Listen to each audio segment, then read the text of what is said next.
Yeah. No, you need to remember all that so we can. Welcome back. Thanks so much for joining us. We have Kim Sheaner from the Baxter County Library with us now, and a lot of exciting things going on. Now, you're an avid reader. Library goer. Yes. I love. They have saved my life with the audiobooks. The audiobooks. Now, do you? And I have a Kindle. I'm a Kindle addict. So you did say you were going to mention ebooks while you're here. You had three things. So can we just start with the ebooks? Because I was going to ask if I could squeeze in a question, which I butt in and squeeze them in anyway, so go right ahead.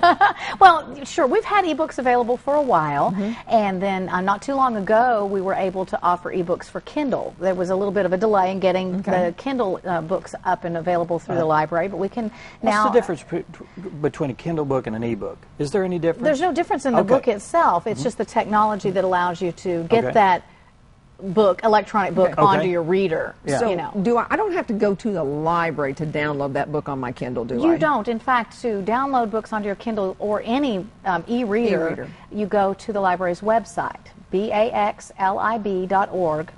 and then you click on Libraries to Go, which is a little icon on our home page, and you type in your library card number and your library PIN number.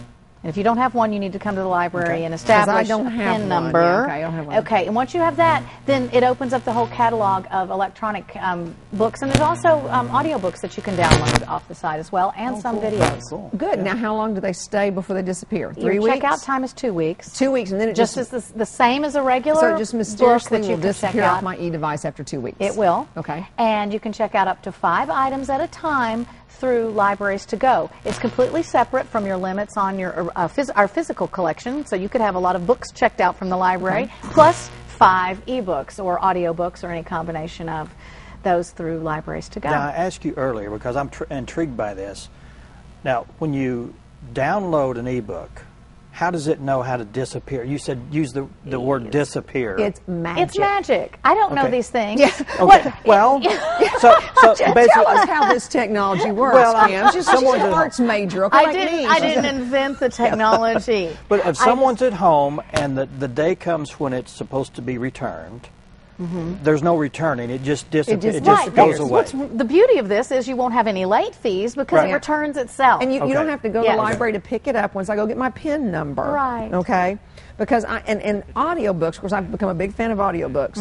I enjoy those on a cold winter night. I've got a fire in the fireplace, and just to sit back in the dark, and people say you fall asleep. Not really. And you listen, but don't listen to James Patterson at night. He's kind of creepy. But, you know, in the dark like that, that is just, it's like listening to those old radio shows. And I have almost gotten so addicted to the audiobooks, it's tough to even read anymore because I want to hear it. Right. And I love those. And a lot of people enjoy them while in the car. Yes, They're on a long road trip. They're great. So it's just another service we can offer, and we're pleased to be able to offer it. We're part of a consortium of 14 libraries in our region that have pulled their resources together to be able to purchase ebooks for a collection, and we share the collection. Well, that will save me a libraries. ton of money because Amazon loves my one-click Kindle Now, I want to warn Woo. you that you may find a book, there's a book that's in great demand, and it's checked out because there's not limitless copies available in our collection. So what you do is you place a hold on the book.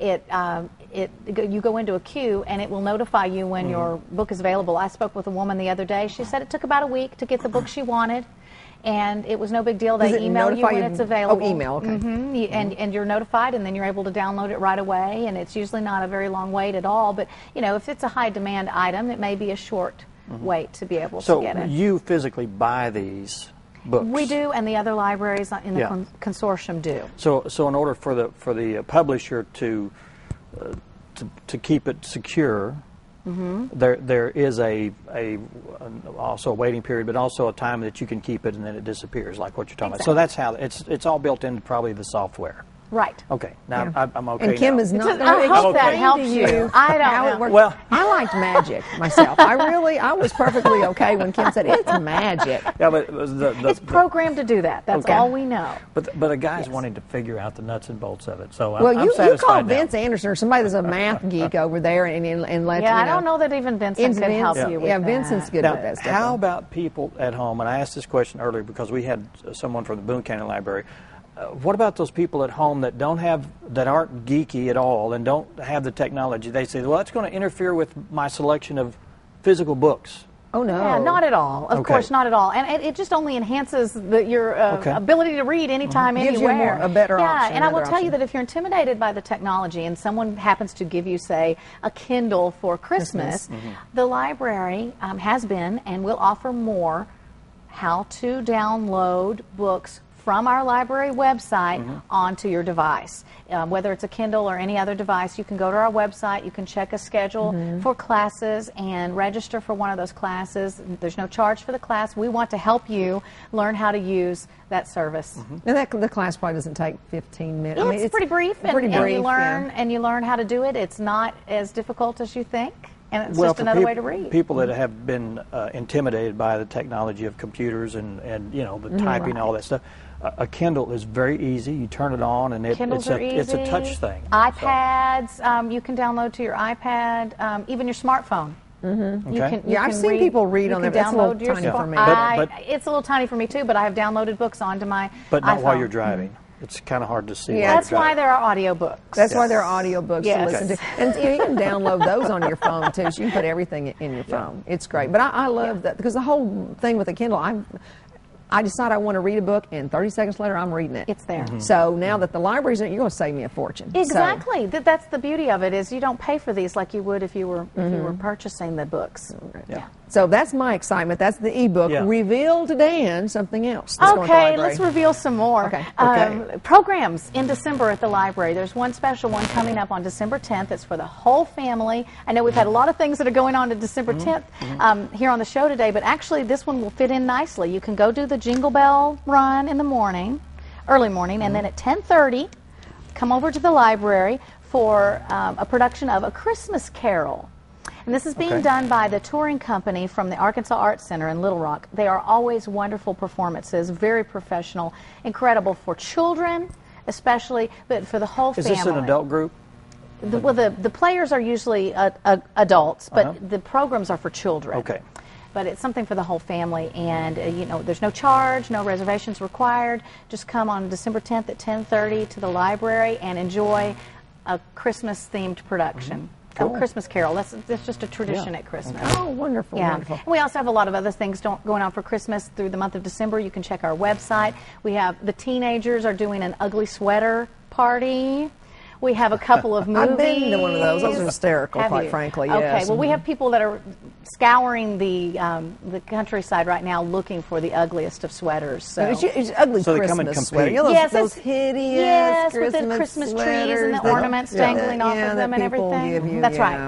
right. That's what the teens want to do this year. So, anyway, that and some holiday movies being shown at the library. So a lot of really neat stuff. Check our website or come in and pick up a program guide and come and visit us at the library. Now, don't you have a program? Because I was telling you about my girlfriend Suzanne, your biggest fan, Suzanne. Right, okay. She volunteers. So on Tuesday night, isn't there a teen thing going on every Yes. Tuesday night? Well, we stay open until 8 o'clock on Tuesday Okay. evenings. And most Tuesday evenings, the teens have something going on. There's a Teen Tuesday evening where they have special programs, and that's when they're going to be doing the Ugly Christmas Sweater Ugly Party. Christmas Sweater Then Party. there's our Teen Library Council that meets on Tuesdays, too. And there's always video gaming going on for teens at the library. So Tuesday nights are typically a very and they also do study help. Because Suzanne said that you guys offer study help. We have a tutoring program that we started several years back. It's very, very helpful for students, teenagers specifically, because we found a need in our community for tutoring of teenagers. There seemed to be a lot of tutoring for younger folks, but not for the teenagers. So we do that, and especially ones that are struggling, maybe failing a class. We can get them up enough to pass, and we have wonderful volunteer tutors that do this work. That's a wonderful service. Where to is offer. the library located? I know you're kidding me. People that don't know, you can't miss this beautiful Okay, building. we're on the bypass in Mountain Home, and right at the intersection of the bypass and College Street. College Street. You We're can't neighbors miss with the it. college. We're right across the street from the college, and one of the most beautiful buildings. It's gorgeous. That you'll ever see. It's People gorgeous. say it looks Yeah. Now you beautiful said you on had the a third inside. thing. Have we got touched all three? Well, I just want to remind people Okay. that if you're looking for a Christmas gift for that person that's hard to buy for, a library engraved paver stone is what they need to buy. It is so sweet, and it's a wonderful way to honor someone that you love, a library lover, or and to support your library. A lover of education. It's a great thing to do. They range in price from $200 to $500, so it's a great gift for the whole family to chip in. Depending on the size of the yeah, it depends on the size of the stone and the location of the stone. You can choose to have it on the teen patio, the children's patio, or the front entryway of the library. But it's just a really sweet gift and a nice way to do something special for someone. And we all have too many ugly sweaters. I mean, let's face it. You know, when you get to a certain age, someone who likes to read, it's a great way to honor them and say, Mom, I know how much enjoyment the library has brought to you, so my way of thanking the library for what they've done is show my love to you, Mom, is a paper stone. Right, and all the brothers and sisters can chip in and buy something for their parents or their grandparents or whatever, and take them out to the library and show it to them. Yeah, oh, nice, nice. Oh, and if we got a little bit of time, just a little bit of time, what are the hours of the library, right quick? Okay, yes, okay, Monday, Wednesday, Thursday, and Friday, we're open from 10 until 6:30. Okay. And then I mentioned that on Tuesdays, we stay open later. We open at 10 and we stay open until 8 o'clock. Okay. And then on Saturdays, we open at 10 and close at 5. And Sundays, we open at 1 and close at 5. So 7 days a week, you can go to the library. So through the weekdays, you're always going to be there till 6:30. Yes. Tuesday's a little bit extra, but everybody, you just make sure you've got till, so those of us who work till 5 o'clock or something There's like that. still time to get to the library. Time to get to the library. Wonderful, wonderful. 7 days a week. Get your library card and your PIN number and download those books. Yeah, do you have to come to the library to get a PIN number? You can't do that over the phone? No, because it's your personal PIN number, we ask that you come in and make sure that that you are the person that's actually giving us that PIN And if you've number. never been in the library, you'll get to see what it looks like on the inside. That's a great idea. By coming in, you'll see the Come inside. on He is such a bright man. Last time I was on the show, I told you I was going to kidnap you and bring you over there to the library. Have you still never been? No, I've never been inside. Dan, we all know that I snuck in before it was even done. Yeah, we knew that. The doors were open, and I snuck in. I caught you.